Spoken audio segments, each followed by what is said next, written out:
Nós temos vários anos, mas com 10 anos para organizar o torneio de Belfish para Varadeiro. Nós estamos fazendo aqui luna aqui a Trobe, a luna que está bem, vai estar dia 20 para 22 de outubro. Que cultura Mr. para inscrever, que vai ter prêmio não?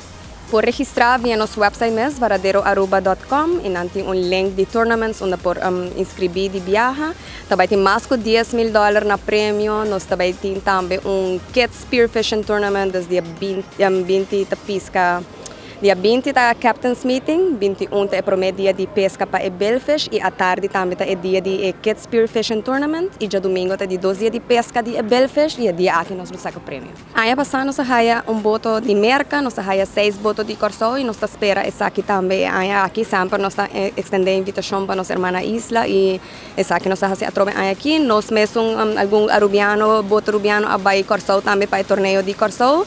Qual, por certo, Aruba a gana, das nós espera que nos haja também algum time de corso a trobe. Quanto botas participaram ano passado dentro do torneio? Ano passado nós temos 16 botos. E quanto Belfish agora? Agora, mais de 60 Belfish durante o weekend, e também nós temos 75 participantes de mucho, cada viagem de torneio está crescendo mais, e é algo que nos gusta fazer para volver e criar excitement também para a next generation de pescadores.